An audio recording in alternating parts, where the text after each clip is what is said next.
Okay, so whenever you use the internet, you have your Wi-Fi on, you're connected to the Plan B Wi-Fi, you have your phone on, you're pinging for, you can capture a lot of that traffic. So this is a program called Wireshark. You don't need to be a computer genius to run it. Total morons can run it. You can download it on a Windows machine even. This is Linux or Macs. And you just run it, and you click on your Wi-Fi. You can also click on other things. If, for example, if you have different sort of capture devices, but Wi-Fi is usually the easy one. And you can see a lot of different packets going through, and we can see we have someone's iPhone. We have Giuseppe's iPhone just went by. Often people will leak their mail passwords here. I'm kind of seeing if one goes through, particularly you Outlook users. We get a lot of Giuseppe going on.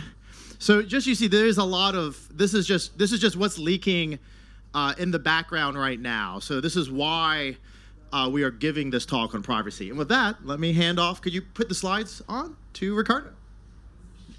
Oh, you can take it. I mean, we have two microphones, sorry. Oh, yeah, sorry. Okay, why don't you handle that one? So, hello, everyone.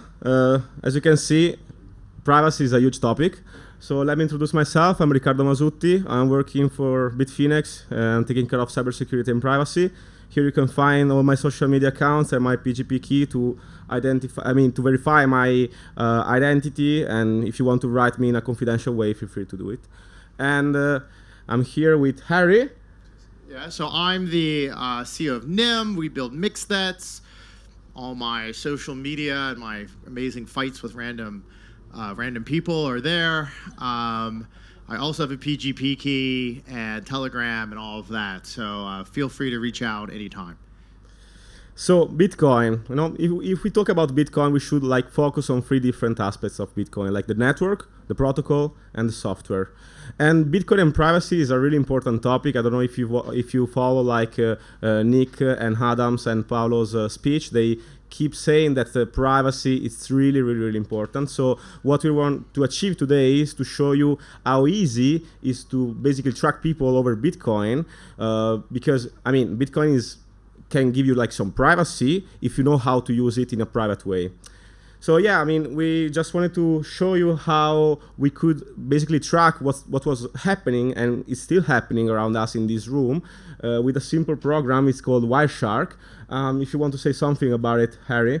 Just download it and try it out. It's super fun. There's even a filter to capture Bitcoin transactions. It'd be super exciting to run right now. So privacy, we should think about privacy on a network level and on a blockchain level when we talk about Bitcoin. And if we talk about the network level, you have to understand that the internet is literally broken because of different reasons, not just because of centralization, but also because of how a network and connections are built between people. If we think about, for example, the first point, metadata, who's talking to who, basically, and it gets leaked on a network level. And as Harry said, even cryptocurrency transaction and P2P gossip is basically non-encrypted and can reveal a lot of data about the users, how they are using Bitcoin, the amount of money they are moving, when, etc. So yeah, privacy leaks on lower levels leak into higher levels and vice versa, and no existing solution can defend yourself from this kind of attacks. So let's just talk really fast about Bitcoin and the peer-to-peer gossip and how transactions are being broadcasted to the network and to the rest of the network, the Bitcoin network. So basically, let's say that I want to send some Bitcoins to Harry, and I basically broadcast a transaction, and then my node is sharing the data, the transaction, and other data to the other peers of the network. And then at the same time, the peers are sharing the same transaction to other peers. So this is literally how Bitcoin works on a network level. And then there's a blockchain level where the transaction is added to a block, and we know about it. What about the P2P? So I'll go into this real quick. So how when this is really a long time ago. This is back in I think 2015. So you have this. So when you send a Bitcoin transaction, you do this peer-to-peer broadcast, and it gets picked up by the full nodes. The full nodes then rebroadcast it to each other. Boom, it spreads across the globe. It's uncensorable, which is great. However, the question is, who's running these full nodes, right? 2015 or 14, a guy with a great name, Evel Knievel, noticed that a large amount of full nodes seem to be ran by a mysterious entity who's owning a huge amount of Bitcoin nodes, and they kind of figured out that they were being ran by Chainalysis. So what Chainalysis was doing is they were basically controlling enough of the Bitcoin full network they could observe the IP address of the people who are originating the transactions and link them back to get their real identity. So that was 2015. So you can imagine it's still going on today. Yeah, and if you talk about anonymous communication networks, I mean, this is really important. We know about VPNs, we know about Tor, we know about I2P and different ways to improve our privacy on a network level. And we would like to talk about it for a few minutes. So the most important part of an anonymity network is the anonymity set, basically. So how many people are using this specific network and how many nodes are literally creating the network itself. So in the case of an anonymity network like Tor, for example, the number of Tor relays are basically the anonymity set in that specific network, but also that I think at the same time that the number of users that are using Tor are part of the anonymity set. I mean, there's no exact, explanation for it. I think it's based on different ideas and it's subjective.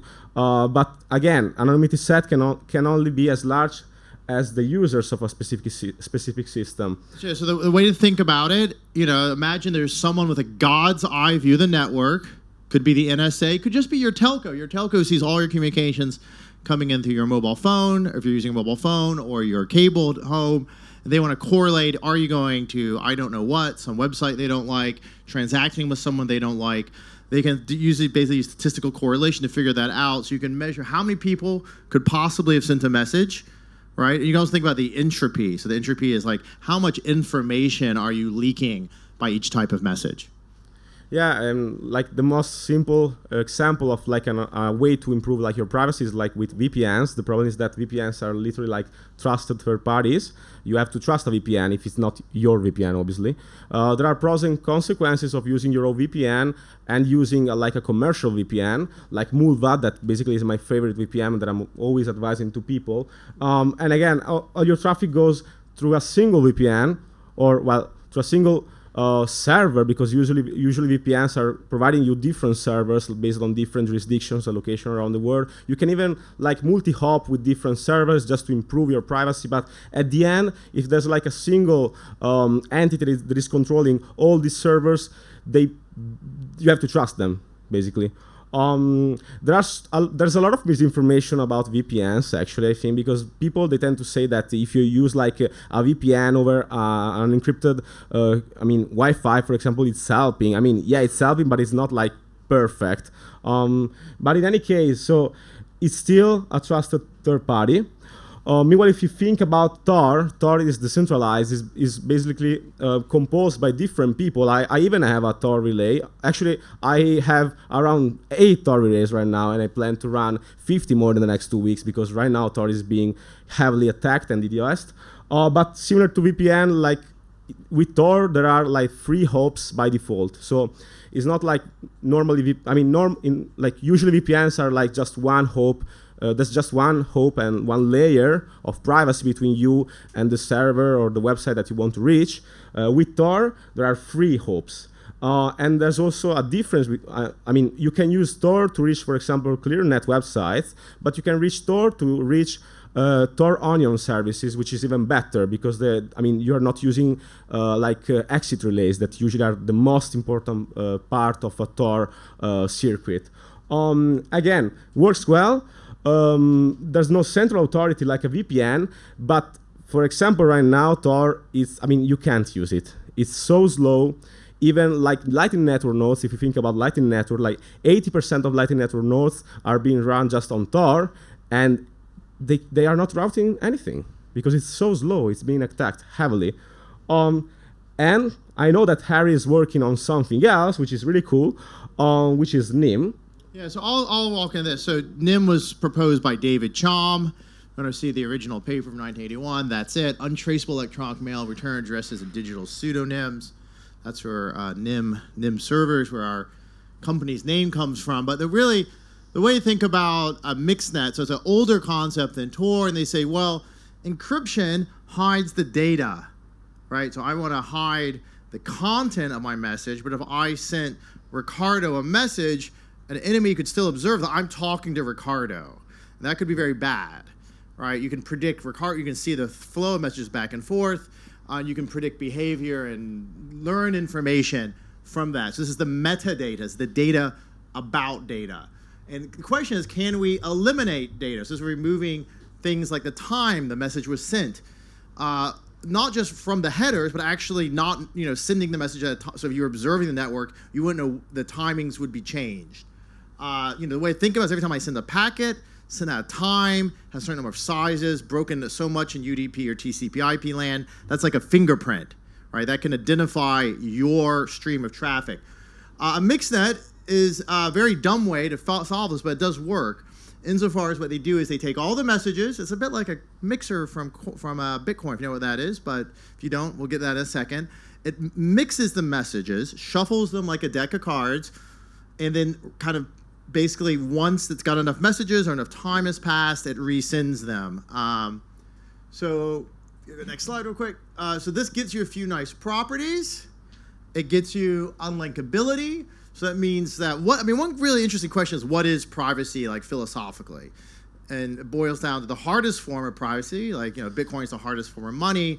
Hardest form of privacy is anonymity. Anonymity, basically, what does that mean? It means unlinkability. That within a system, if you're observing it, every time something happens, you don't learn anything. You can't learn if the message was sent. You know more, no more, and no less. And you can hide the sender. You can hide the receiver. Now, you still know messages with a mixnet are going back and forth. You can add in fake messages, but you can't pretend you're not sending messages at all. To do that, that's another property called unobservability. Often also talk about in terms of censorship resistance, where I'm sending Bitcoin, but I'm pretending I'm going to Amazon via what's called a technique like domain fronting. Mixnets, Tor, VPNs do not do unobservability. So when you're using Tor or the NIM mixnet or VPN, you reveal that, but it's still, good property to have. It's just more difficult. And one way you can think about tackling this problem on network level is going back to this great code thing called the Sphinx packet format, originally invented for mixnets, but used by Lightning. So if you bought anything here, you've probably used the Sphinx packet format. That's how they send Bitcoin across the Lightning Network. And it has some nice privacy properties. You can read about them here by our good friend George Denises, currently still at NIM, and Ian Goldberg, ex-friend of Adam Bax at Zero Knowledge Systems. Still a friend, but used to work with him. And Ian's a great guy. But just so you know, what they do is how do you make the packets unobservable? You make them all the same size. So if the packet's too small, you add some padding. If it's too big, you cut up into kind of same size sections. And then you can re-randomize them. So every time they're sent to a node, if you know crypto or math, you get an exponent. So it's not the same bit, so you can't see the pattern in the bits of the packet. And in a mixnet and Lightning, the route through the network is chosen by the user. And so you have some interesting headers there. And so that's kind of like the network level of privacy. And that's kind of your three options. And I would, if you don't get anything else from this talk today, support Tor, even though they're having a big DDoS hard time, but also download a VPN and use a VPN. It's better than nothing. Choose some reputable like Mulvad. Yeah. So that's the network side of it, and we would like to also spend some time talking about the blockchain side and how privacy model works in Bitcoin. So we know this image is coming from the Bitcoin white paper. It's showing that in a traditional privacy model, there's like a trusted third party, the counterparty, and then the public. So basically, for example, to make it simple, our bank can see everything about us, how we are spending money, who's sending money to us, and like if we bought like a dog yesterday or not. But the public cannot see anything, right? Meanwhile, in Bitcoin, everything is public. Everyone can see everything. The privacy is based on pseudonymity. So it's not really anonymous. Like people tend to say that Bitcoin is anonymous, not anonymous at all. It's so freaking transparent actually, but you have to really make sure that you are you have to protect your privacy, and you have to make sure that you are private when you're using Bitcoin. And if we talk about like Bitcoin privacy, again, there's the network and the blockchain side of it. As we know, like we are identified in the blockchain based on addresses, so like random characters that are identifying ourselves, right? Our identities. And again, the story of the blockchain, the history, what's happening, what happened in the past is shared by different nodes in the network, and they are keeping, like synchronizing to each other to make sure that everyone can have the same history. And again, you also connect to these nodes, right? Also, when you are broadcasting like a transaction, you are making a connection with another node, and you're sending some data. And if you don't use like Tor or a VPN or NIM, you are literally like also sharing your IP that is identifying you in the world. And so, as you can see here, you start to share a lot of data about yourself. How much money do you have? How many transactions are you doing per day? What is your IP, etc., etc., etc.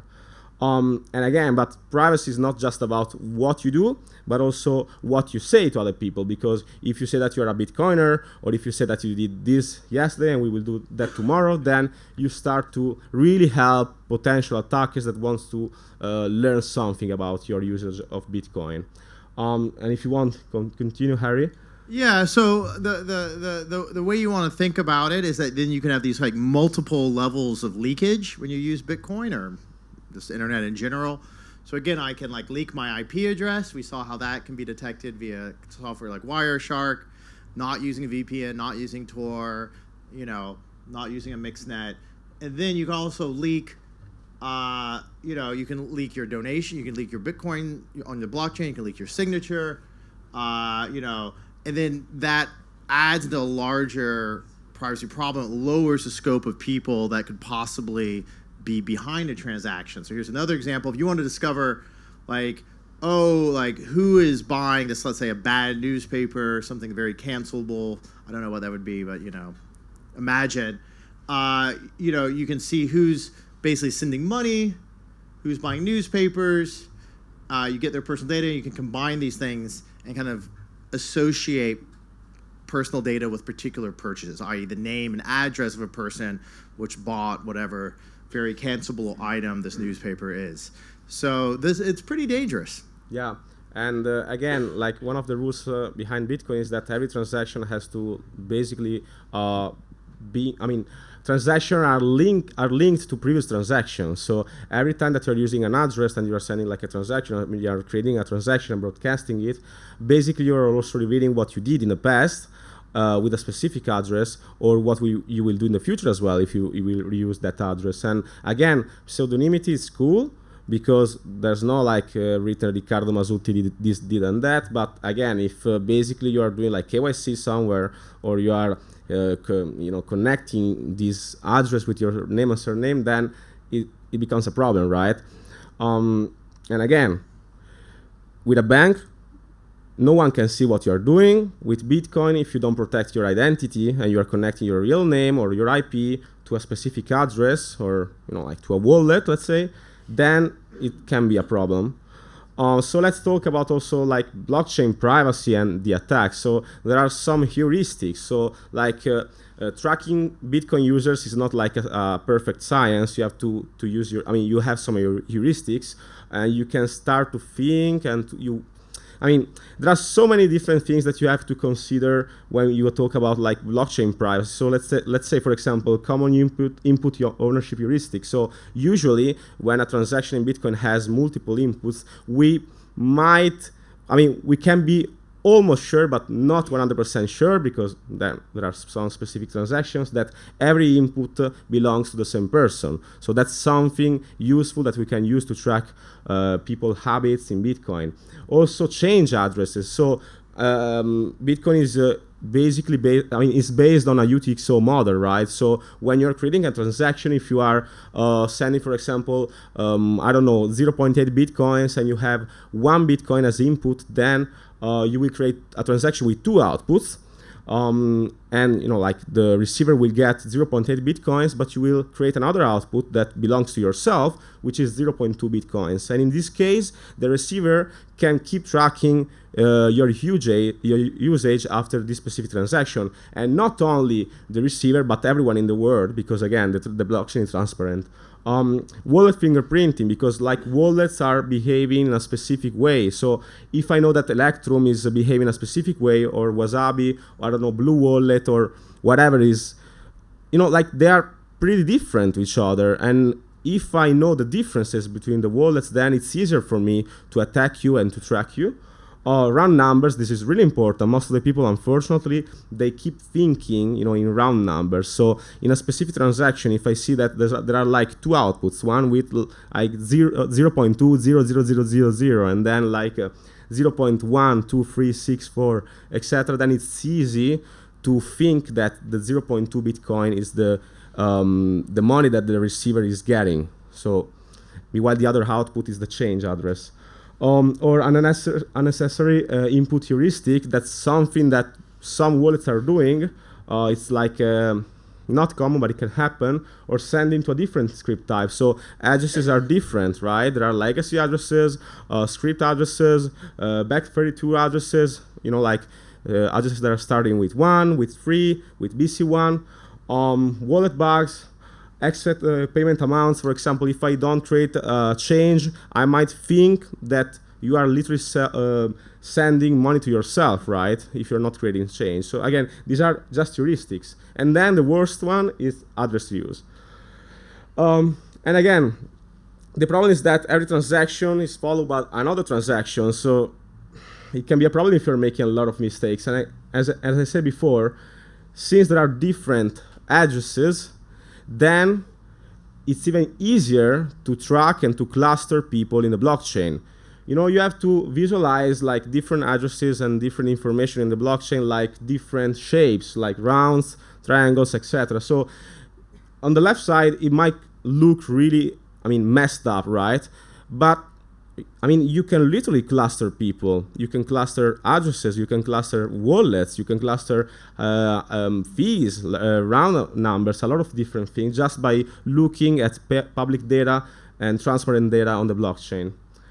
So let's talk about like a common transaction, right? The easiest one, where there's one input and two outputs. That's what 99% of the times you can see in the blockchain. Or an aggregated transaction where you're using a lot of inputs to create just one output. In this case, you can start to think that this user has different outputs that are used like as inputs in a next transaction to aggregate everything in a single new address, and so it will create just one output. Or a distributed transaction. Let's think about, for example, a Bitfinex with BitRover, right? So there's one address, one input, and then there's like it's being created a transaction with different outputs that probably are, they belong to different users. So again, based on these things, you can start to track people in a really easy way. Also, just everyone, Riccardo is going to track someone for you live in a second. So yeah. Actually, hold on. I need you to oh, do we need? Let's change it back. Give me a second. So let me work on that while. Give me 1 second. So that's a problem, right? So what happened is that after some time, Bitcoiners started to say, okay, we need to do something, and we need to create like a way to improve our privacy in a trustless way, right? So we started to think about mixing services. So what happened is that we started to send money.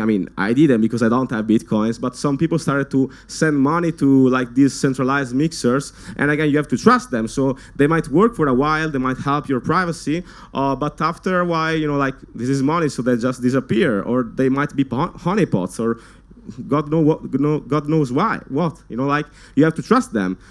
So after a while, we started to create this so-called coin join, which is a normal transaction, is a trustless way to like improve your privacy, and it's literally like a really big transaction based on with a lot of inputs and a lot of outputs. And in this case, with a coin join, you start to see that you can create this transaction, and you can say, for example, that the outputs must be with a specific amount, right? So you can see on the left there are, like, for example, different users, and on the right there are the same users, but some gray outputs, and these gray outputs are the coin join outputs. So in this case, no one here, not me and not even the participants, can be 100% sure the connection between inputs and outputs, right? And I'm talking about the gray ones. But they can still track the change. So this is like a coin join with the anonymity set of 3, because there are just 3 exact amount similar outputs, which are the coin join ones, the gray ones. But as you can see here on the right, we start to see like a bigger transaction with more and more outputs, so it's even more difficult to track and to have an idea between the link between inputs and outputs. So again, it's a really, really cool way to improve your privacy, but it's not perfect. So, I mean, how can you coin join? You can use like join market, which is like a decentralized market making, decentralized protocol or network, let's say, you can call it as you prefer. It's a software in any case that you can use to find market makers that are literally like sharing their bitcoins and letting you coin join with their bitcoins. So you pay fees to them. They improve their privacy as well at the same time because they are coin joining, and they might earn some sats to do it, right? Because you are the user and you are like paying for someone else to get some liquidity and coin join with them. Then there are like centralized options like Wasabi Wallet, which is based on, like, on a central coordinator, and it's like it has zero knowledge about the usage of, about the linkability between inputs and outputs. And the same applies to Whirlpool, for example. Again, there are pros and consequences of different like softwares. You know, just try, do your own research, and find the best one for yourself, the suits for yourself. So this was a GIF, but it's not working. But I just wanted to show like how easy it is to track, for example, like this hacker team. Why don't we try the live? I have the OXT thing. Can we switch to my screen again? Okay. Oh, that's a little bit weird. But so you can do. Sorry. Well, sorry, that's odd. Let me. I'll just shrink it a bit. Is that better? All right. There's that. Okay, I think this should be. I think see if it works that way. So if you start using those heuristics to track people, you can see that it's really easy to do it. Oh, sorry. Oh, geez. I used the. Okay. I use that. Yeah. Can you use that? No, I just zoom in and out. Oh, okay. That. I may have disabled. Well, okay. Seems to work. Okay. Yeah, it's a problem. Sorry, it's not. It's easy. It probably was on your computer. Yeah. Okay, never mind. So. Oh, you should do it. You should do it. Okay. So, for example, this is like a website which lets us to like do some chain analysis. That's a company, but to track people in the blockchain. So let's start from, for example, from this specific transaction and address. So this is like one transaction in specific that was done by the DAO attacker. I don't say hacker, but I say the DAO attacker. And in this case, we can see that he did a particular transaction. So let's start working on it. Okay. Wait. Yeah. Okay, so that's the transaction, right? You can see that. Fuck. No. It's not easy with like with the touchpad. Okay. No, so let's start from this transaction, right? So this is an aggregating transaction based on, there are multiple inputs that are used to create one single output. So we can say that it's the same user, right? He owns all these inputs, so we can keep tracking him. Give me 1 second. So what this user is doing here, he made another transaction, but it's a really interesting transaction because in this case, as you can see, there are a lot of inputs and a lot of outputs. But on the output side, you can see there are different. Wait, let me move it. Okay, this is gonna be difficult. Yeah, because okay. So it's a particular transaction because it's a coin join. So you might say, okay, I can't really be sure where the money moved, right? Because the coin join UTXOs the coin join outputs are the same here. So he did a coin join to basically hide it himself and to get some privacy. But we still can see that here there's like a 43 bitcoins, almost 44 bitcoin output. So just by thinking that the biggest input was of 50 bitcoins here somewhere, then we can pretty be sure that this is still the attacker, right? Because he did a coin join, he created some coin join outputs that are not linkable to the inputs, but we can still track the change here because it's the biggest change. So we said that it's still him, and we wait. So we have another transaction, and it's still him, so we track him. And for the same reason, here we see another coin join, more anonymized outputs, but still another huge change. So we can be sure that it's him.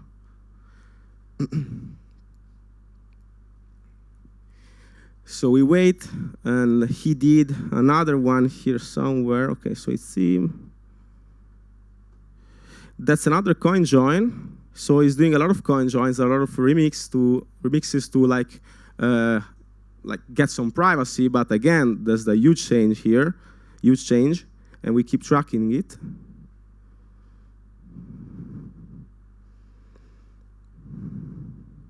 Okay. So as you can see, we start to see like a really interesting graph, right? So we keep tracking this user. We are not being able to track the coin join outputs because, that's why CoinJoin was invented, but we can still track the change, and we said that it's still him here, and there's another CoinJoin.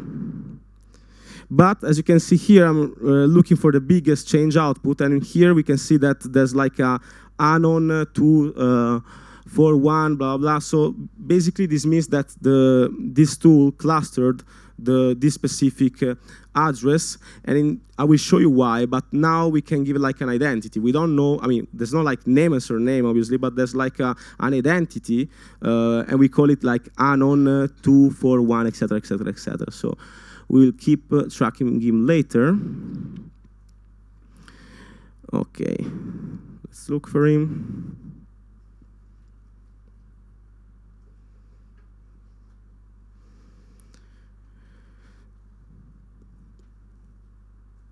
Okay, pretty slow. Okay, perfect. So now we have another transaction here, but you remember the name that we found before, like Anon, that it was here. I would like to write it somewhere, so I do like that. So you can find that mistake he made. Yeah. That's it. Okay, so now we have it here.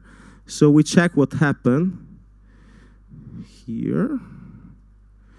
And as you can see, if I'm looking for the next coin join, because he keeps doing coin joins, right? Because he knows that with coin joins, he might be able to create anonymized outputs, like coin join outputs that are equal with other users, and no one, not even the participants in the coin join, can track other users. But he did a mistake here, based on one of the heuristics that I told you before. So here, in the next coin join, we can see that there are like 2 matches of this specific cluster, so anon 241, blah, blah, blah. And if we look for it, and if we do like highlight holes somewhere here, we can see that this guy used the same address, so he did like an address use on the input side, and on the output side as well. And what does it mean is that like he used the change, this change that was created coin join after coin join after coin join after coin join, and basically on the input side there's like a so-called coin joined output, but it's not really coin join because we can still track it to the previous input that it was using, like in this specific transaction. So now, even if there are different outputs on the right side, see like the 0.401, etc. outputs, there are a lot of like 0.4 outputs, but we know that it's him, and we can keep tracking him. So now we have a decent picture about what is happening. Okay. So we have a really small dot here, but the cool thing is that we can see that there's a connection with the previous coin join, but with another coin join, the second coin join that I did. And if we check it here, you can see that this guy used like 6 different coin join outputs, so let's say private outputs, to create a new transaction, and use those outputs to create like a transaction with 6 inputs and 1 new output. So he did an aggregating transaction, like the example that I showed you before. And now we know that these inputs are belonging to the same user. So even if he used like anonymized, private inputs to create a transaction, we still know that this specific output belongs to the first dot here. So we are able to track this guy even if he did a lot of coin joins, because in this specific example, there's a really huge mistake about address he used, because even if he did like 1, 2, 3, 4, 5 coin joins, he probably did 20 more after it. There's a change problem and an address use problem, and we can see that after this aggregating transaction, he sent the money to Poloniex, which is like a centralized exchange, and that's how they basically got the DAO attacker. So as you can see here, there are a lot of different heuristics that you can use to track people, but there are also a lot of different software and ways to improve your privacy. But to make sure that you don't get caught and you don't fuck up and you don't make issues, you have to study. You have to study how to use these tools. You have to study how they work. And again, you have also to educate other people about how they work. And that's just a real example about it. Imagine that this is just based on the public data that you can find on the blockchain. Imagine what like a company like Chainalysis that is having like a huge overview about the Bitcoin network and the Bitcoin blockchain can do.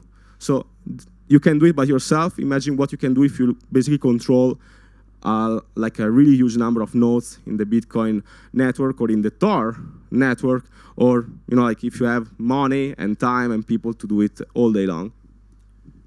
Yeah, so we're gonna, again, you can use off-the-shelf tools to track Bitcoin transactions, and then end up, I don't know, go to Poloniex and call Justin Sun to get the ID of hackers. Can we move back to the slides real quick? So there's a lot. Again, I really do think that people should support, donate ideally, or invest if you're an investor, in privacy-enhanced software, because the state of privacy of Bitcoin is unfortunately still very bad. There are other techniques you can use. We're going to go into a bunch of them very quickly. How do I move slides? This one? Okay. So if you want to repeat that exercise, just follow that QR code, and you can all do it at home with that wonderful oxt.me software. You can de-anonymize your friends and family. Be very interesting. Yeah. Obviously, don't look for your own addresses without Tor, Yeah, you can dox yourself. Be a bit careful. But yeah, it should be fun. A lot of interesting transactions probably around this conference. Okay, so obviously, the Bitcoin core devs are aware of these problems. And the first mitigation that they introduced, something called Dandelion Plus. Anyone know what Dandelion is? Just wondering. Okay, so what Dandelion is. This isn't the best picture, but you know what a flower, like a peer-to-peer broadcast is like, send out packets, like woohoo, packets going this way, that going that way, and Dandelion is like, rather than just do the multicast of all the packets myself, I would give my packet to Riccardo, so he would hide my IP address, then he would send all the packets out on my behalf. So it's like a flower. That packet transfers to stem. Riccardo sends them out, and that's the flower. However, we've been looking at Dandelion. This is, so you can see, that's me. I'm going to kind of try to move my packets around the Bitcoin full nodes. But what if some of them are not nice people, if they are owned by Chainalysis? And we did some analysis. It's in this paper here, Anomaly of Peer-to-Peer Network Anomaly Schemes Used by Cryptocurrencies. and it ends up with Dandelion. I mean, just intuitive. If I'm handing another person my packets and they send it out, a powerful enough adversary can see me do that handoff. And if someone's malicious, rather than, like, let's say Riccardo's a bad guy, he can hand my packets to his friends. And, you know, there's ways he could, and those friends could hand them to their friends. And there's ways over time you can de-anonymize people pretty quickly.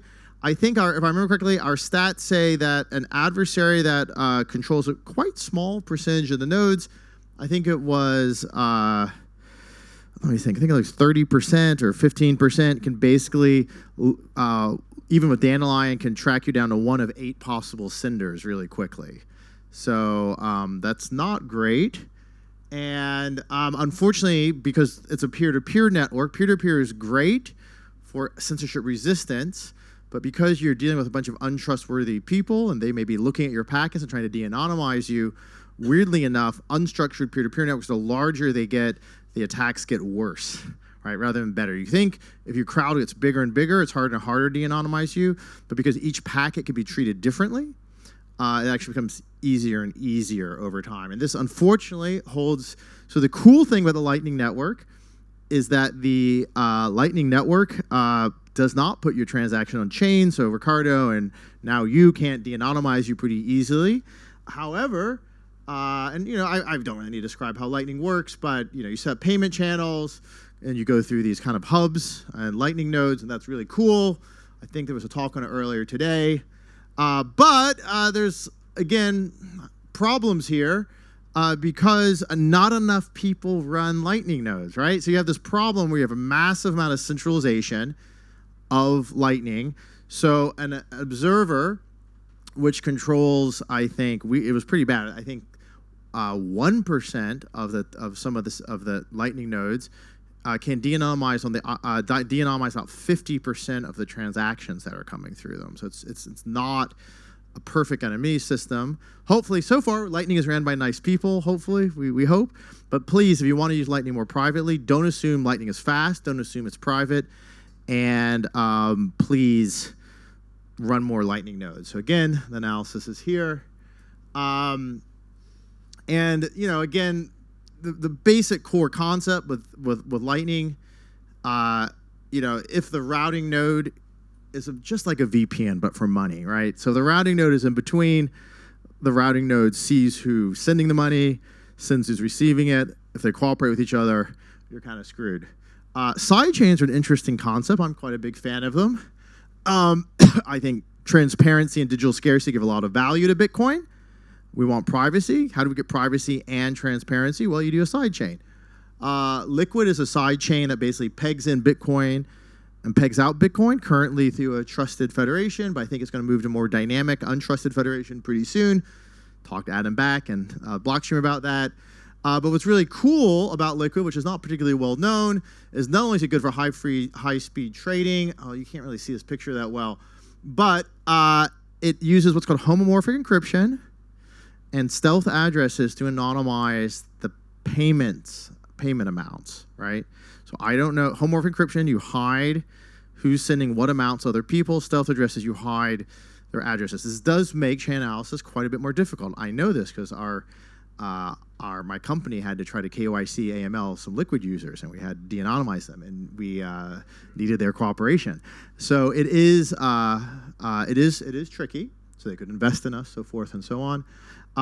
So Liquid we think is pretty good, but again, you know, you have a centralized peg in, peg out with a side chain, so they could, you know, you kind of have to go back to the Bitcoin main chain. Still, I think this technology could be really interesting for the future. And we're seeing more developments recently. The ability to use kind of zero knowledge proofs on the Bitcoin blockchain. Eli bin Sassoon got the elliptic curve for Bitcoin in a zero knowledge circuit, which is really nice. So maybe you could do side chains that then put proofs of transactions to the Bitcoin chain itself. That's super cool. But overall, I think we should probably roll up here. Why don't you do BitSniff? We have probably like 2 minutes. So, for example, I mean, yeah, so here we can talk about traffic and gossip analysis, blockchain explorers, and SBV. You know, and we can use them as our heuristics, but also like we can use like the so-called bitsniff research that is showing that we can literally like see if a user on a like local network is using Bitcoin just by seeing like spikes. For example, let's say, just to make it simple, that every 10 minutes there's like a new block. We might see like a spike in the home connection, right? You can Google Bitsniff. It's really interesting. Do it because it's so cool. But again, if we talk about other heuristics and information that we can use to track people, let's say that we know that like this specific address, and this is the Bitfinex cold wallet address is like it's just an example, but we see the volume of transactions, the days, the hours. We can see like the periods, when, hours, days, months. And we might also think about where this user is located, right? Just by seeing when he's transacting with other people. In this case, it's like an exchange called wallet, so we don't really need to track because everyone knows about it. But if I want to track a user, I don't know the name and surname or the location behind it. Just by looking when he's doing transaction, I might get an idea where he is located. Again, this is not pure science. This is, I mean, analysis is based on heuristics, on like ideas. But again, this is all public. You have just to know that that's a problem, right? So you have to protect yourself. But luckily, there are some new, projects and also current projects and alternatives to protect yourself, like Space Chain, DLCs, Fedimint, which is really cool, I2P, NIM, CISA, Grapefruit, CoinShuffle, CoinSwap, which is really cool, atomic swaps, sovereign swaps. You know, like we are lucky. There's a lot of people working on privacy right now, and I would like to ask you to help these people, to help, in general, open source projects. Even if you're not a developer, you can contribute to these projects. You like to do marketing, do marketing. You like to design, help with a website, I don't know. You like to educate other people, make videos, make tutorials, or you can like translate documentation or build documentation. Again, if you want to improve your privacy, you have to improve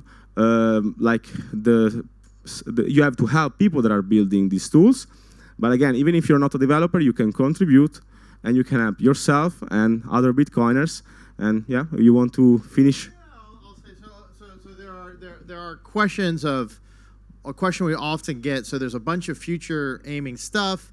Some of the folks, like the Fedimint folks, are here. What would you do, or what would I personally recommend right now if I were going to try to send Bitcoin privately? So I'll tell you what I do. Maybe a somewhat controversial opinion in Plan B. But again, I believe Bitcoin is for transparency. Privacy is honestly, I hope it gets baked into Bitcoin natively sooner rather than later. Liquid and Lightning and Mixnets are all going in this direction. Given best-of-breed software, you do have atomic swaps between Bitcoin and Monero. I typically would actually currently, it's what I actually do, and I do have to send stuff, is I would use the Tor network. It's a little bit down right now, so please support Tor, with Monero and Bitcoin atomic swaps. I do think that's not a bad way to roll if you have to do something privately like right now. Riccardo probably has a different set of things that he does. Most people have a slightly different. Maybe someone uses Wasabi wallet, someone uses Samurai. There's a lot of different techniques to use. But I'm just telling you that's what I use. And we're going to be here afterwards if you have any questions. Lastly, we at NIM, we are in Switzerland. We're in the French-speaking part of Switzerland. We're in Neuchâtel, between Geneva and Zurich. But we do internships. We hire people constantly, particularly coders. We do offer fully funded internships in this sort of technology and PhD scholarships at École Polytechnique de Lausanne with Carmela Troncoso and other privacy-enhancing technology scholars. So if you're really interested in any of this, just grab me after the talk. Yeah, question time. And also like some credits. I would like to ask you if you know. Can I ask you? Oh, you can use this one. You can use this one. Do you know BISC network, decentralized exchange? Do you think it has enough privacy inside it? I think it mixes the addresses and uses the Tor network. What do you think? Well, BISC is really cool. You can take it. BISC is really cool. Unfortunately, it's not being used enough, I think. But it's cool. I mean, I like it. I love it. I advise to use it. The worst thing about BISC, if I'm not wrong, you still have to have Bitcoins to use it, right? So you can't really use BISC as your first purchase, your first Bitcoin purchase. You still have to have some Bitcoins. So well, someone can mentor you yeah, for the first time. Yeah. You can ask help from a Bitcoiner, but that's the biggest problem, I think. And also, I mean, it's not so easy to use. But again, unfortunately, most of the people, they don't want to study. They don't want to like spend more than 10 minutes reading like documentation. So I think that developers should work more to like simplify and to create like easy to use software. BISC, again, I love it. It's a really interesting and important project in the ecosystem. But again, if you think that you can help it and you can improve it, go for it. I'm trying to recommend BISC as the first use for people who ask me for Bitcoin. And well, I think it's not so difficult. And I am always surprised in the meetings that nobody speaks about BISC and yeah, everybody uses it. Yeah, it's true. It's true, actually. Thank you. I listened to the developers in BISC that they are going to get soon release soon the BISC 2.0, which will be quite much better than the BISC that's currently available. So, and it will be much easier to use for ordinary people. So, any other questions? One more. I do think it is approaching 6 o'clock. Can you hear me? Okay. So about this coin joins, just logic. So you were able to track this person because he made a mistake because he put too much. But let's assume that I joined to coin join, and there were some inputs, and let's say by some way the outputs are equal, and a bad party stole a Bitcoin or did an attack.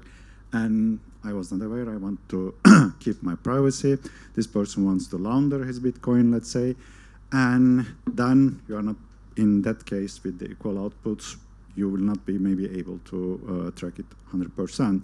So let's say I had my Bitcoin after coin join.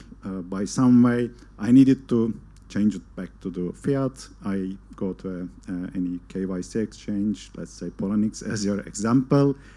And as we know now, you are guilty until you are proven innocent.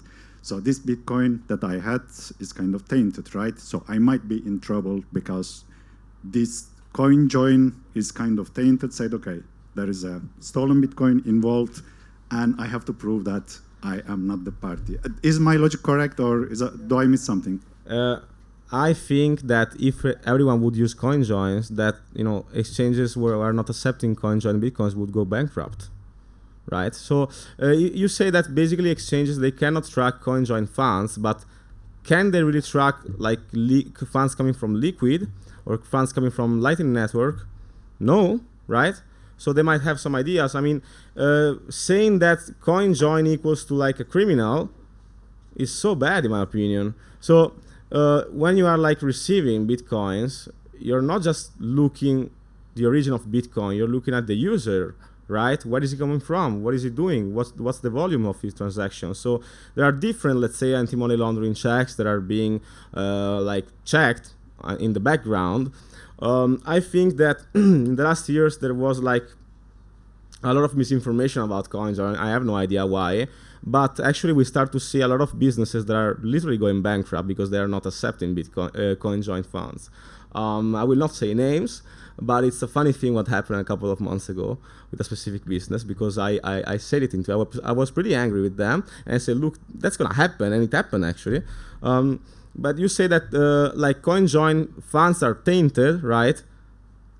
Like taint is not like a protocol feature, right? So third parties are saying that these bitcoins are like tainted, right? Because you did it like a conjoin. But if you send it in BISC, no one will say, oh, I don't want these bitcoins because there's like conjoin free hopes behind it. If you send it to me, I will not even check if there's a conjoin behind it. I don't care, right? So it depends on who you are transacting with. But yeah, right now, like unfortunately, businesses, they tend to think that CoinJoin funds are bad. But how can you like help, and how can you make sure that you are protecting your client's privacy if you're not accepting CoinJoin funds, or if you're not like CoinJoining like right before a withdrawal? I think that it's really important. I mean, I always talk about the GDPR. For example, in Europe, we say GDPR, like privacy by default and privacy by design. But if I'm a business, right, and I have your name, your surname, your email, your address, your phone number, your documents and everything, and then I have all the transactions that are coming from you and all the withdrawals that are like going to you, if I'm like victim of a data breach, your life is over, right? People, they see your, I mean, everyone, if it's like public, then if they like if the data breach gets posted online for free, everyone can see who you are, where you live, how many bitcoins you have, what you did, and they keep tracking you, right? Because they know that you use this address, that the funds went here or they came from there. At least with CoinJoin, you can like improve the blockchain part, and you can avoid other people to track you. So I mean, I think that it's like an educational problem here. We need to educate ourselves and people around us that CoinJoin and in general privacy is not a criminal thing. I mean, you can't avoid criminals using bitcoins the same way that you can't avoid criminals using like cash. Cash for bad things. I mean, there's a real danger that the Bitcoin community splits into two. Right? This is a real kind of ongoing danger being sped up. In general, there is movement by undemocratic banking institutions, FATF and others, to basically force every transaction on the Bitcoin blockchain to have to be what you called KYC to AML. Now, look, there are perfectly valid reasons to KYC AML people. For example, NIM, we KYC to AML to our investors. That's the regulations in Switzerland. Okay, sucks, but that's how it is. That being said, do you want to live in a world where it's illegal to send any amount of money to someone else without both sides being identified? Do you really want, like, how would you support, for example, the revolution, the Jiana Zedi? How would you support the democratic feminist revolution in Iran? What if the whole world moves to CBDC, or country by country, centrally banked digital currency, where they, again, force identities on every side of every, not just Bitcoin transaction, every transaction, and they can turn off your financial freedom if they think you're a political dissident, or you're going to eat the bug burgers or whatever that various governments want to push. Right? So there really is a danger, because blockchains, by virtue of being transparent, the reason why we're seeing some increased government interest in them is that they do make tracking easier, particularly tracking of financial transactions.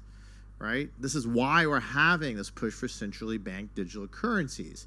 So I think that the larger cryptocurrency and Bitcoin community should double down on privacy and decentralization, because otherwise it's not just like, oh, no one's using BISC and my CoinJoin Bitcoin can't be deposited in Coinbase or whatever. The danger is that the actual tools that, people who are fighting for freedom have developed over many years, like Bitcoin itself, get weaponized against us to produce a world where everyone has every single financial transaction ID'd, which, by the way, is not even the case with fiat, right? So, you can give fiat to someone, they buy a newspaper, they don't need to know my ID, right? But why do we have it? Do we really want a double standard for digital currency where everything is ID? That's a terrible future. We should all really fight against it.